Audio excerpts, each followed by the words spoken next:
Pozdravljam sve, nisam bio prisutan neko vreme, putovao sam, poslovi ljudi, evo sad sam nazad i nastavljamo. Imali smo dosta pitanja, pitanja su potpuno različiti, ali sva pitanja su u odnosu na budućnost ljudi, budućnosti. Očigledno ta moja mini lekcija koja je bila izazvala interes kod nekih, čak i neko nezadovoljstvo, što da ne.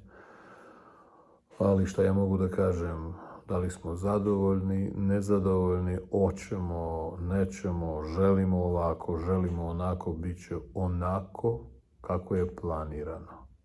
Ovaj svet nije beskontrolan. Ima kontrola, ne u lošem smislu. Ima kontrola, ima program razvoja i to za narednih 1000 godina. I to sačuvava svet, konkretno ljudski svet, od raspadanja, od unutrašnjih konflikta. Ako se mi baziramo na ljudskom hoću, neću, onda jedan čovek vidi to tako, komšija vidi to drugačije, njegova tašta vidi potpuno drugačije, ljubavnik ili ljubavnica drugačije, deca drugačije i ti imaš totalan haos koji dovodi do kompletnog nesporazuma, na kraju raspada socijalnog sistema i vrlo moguće civilizacije.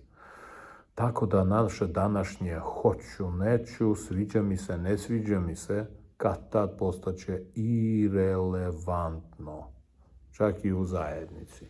I to plaši mnoge, zato što mnogi od nas doživljavaju slobodu kao kad god hoću, mora da se ostvari i to se zove sloboda. Znači, potpuno anarhiju doživljavaju kao slobodu. Bilo je pitanja povodom porodice u budućnosti.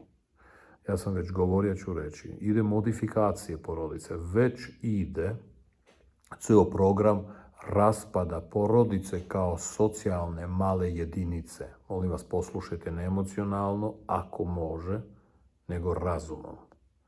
Kako se stvarala porodica?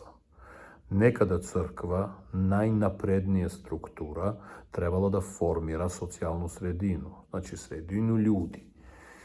I ljudi su išli u subotu u crkvu i slušali su pametne stvari, direktive, neke pravce.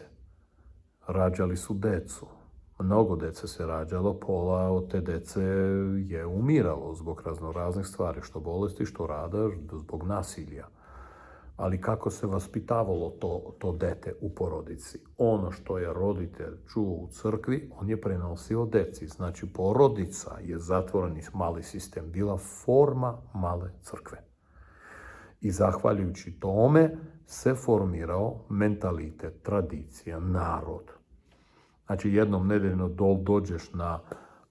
dođeš na programiranje, crkva ti kaže, ideš kući, programiraš dalje svoje dete. To se zove kultura i bilo je fenomenalno i hvala Bogu, ljudska rasa na različite načine nastavila da postoji. Na današnji dan, u dan digitalnog sveta, tehnologije, gde ja sada pričam, vi čujete bez obzira gde god se nalazi. Nama ne treba više struktura koja će reći, pa ti će dođeš kući i pričaš svom detetu šta i kako. Obrnuto. Zatvorene male strukture, što se zove porodice, se javljaju problemom, zato što socijalna sredina ne zna šta se tamo događa. Možda kod vas u nekim porodicama sve, hvala Bogu. Mislim, roditelji vole svoje dete, vaspitavaju, dete je srećno. Ali postoji pored toga i statistika.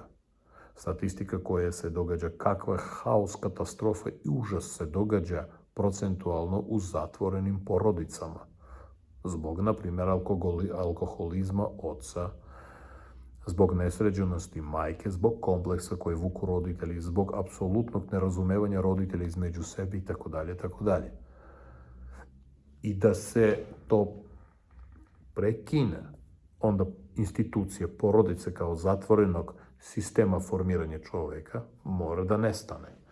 Što se sada i događa.